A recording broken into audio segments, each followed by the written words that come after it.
Michelle Post, 818 Hogben Road. Good evening, Commissioners. It's a pleasure to be here again in such esteemed company. Last time I came before you, I introduced our organization, TrackRacket, and informed you of our cause to identify and document the impact of the noise from the racing activity at the New Jersey Motorsports Park, and to seek ways to find the remedies and to help abate this intrusive noise experienced by residents who live in a 3-mile radius of the park. From my involvement in that meeting, I learned a great many things. I learned that I didn't need to be so nervous. I also learned to be a little more prepared. But surprisingly, I learned the miracle cure for the noise at the racetrack. Let's get a job there. How I missed that, I don't know. It's just so simple. What position do you have out there? To be announced. Now, kidding aside, I want to thank Mr. Fauerbach, who is not here tonight, but I'm sure he's watching, for being such a gracious host in showing me around the Motorsports Park last week. It confirmed my belief that it is a first-class show and that it will bring prestige and clout to Millville. In the days I have spent poring through old newspaper and articles, commissioners' meetings, and other documents, it is very interesting, the things that one can find. Case in point. In a September 17th, 2008 article, that was just last year, in the Press of Atlantic City, which dealt with the number of complaints generated by the Mazda Formula X open-wheel racing, Mayor Quinn stated, quote, that the city is looking at this first year as a gauge to find out what problems are caused by the track and to see what the best solution is when coming to addressing them. The positive economic impact will be great for the reason, but it comes down to a quality of life issue. If open wheel racing produces so much noise that residents can hear it from miles away, this will have to be addressed. We do need to sit down with the officials of the track and come up with a compromise, something that works for everyone, unquote.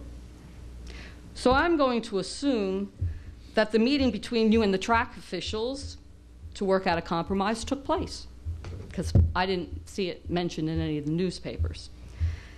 Well, imagine the response these residents will have when they learn that the Motorsports Park has scheduled back-to-back double header of the Mazda Formula X series, the noisiest cars that run at the Motorsports Park, according to the distinguished Mr. Fauerbach. So much for the caring of residents whose complaints for this particular race numbered the most of all the complaints last year.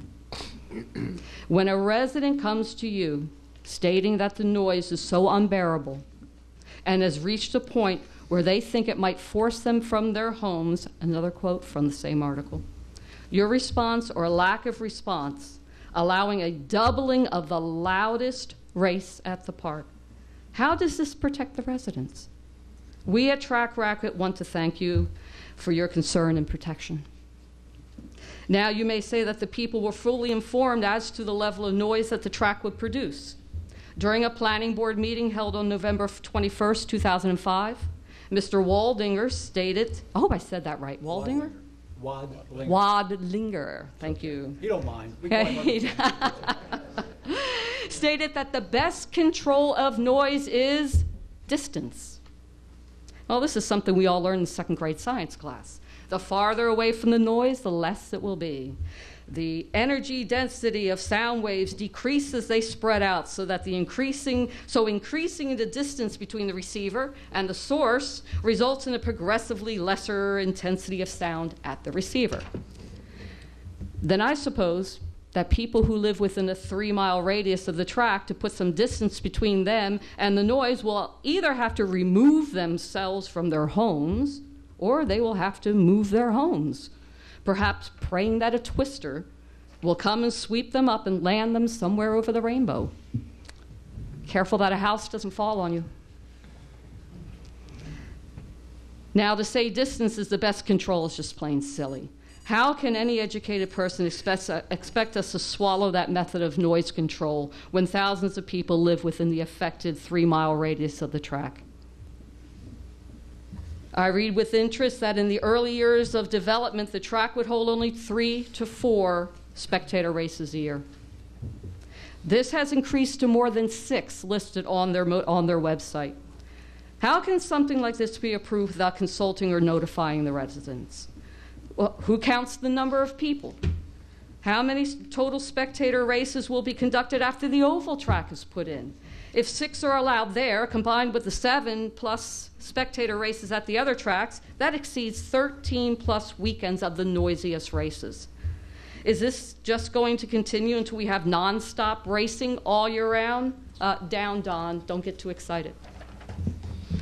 I can see his gears turning right now. Really, gentlemen, how much do you think the taxpayers can take before they're going to storm the gates?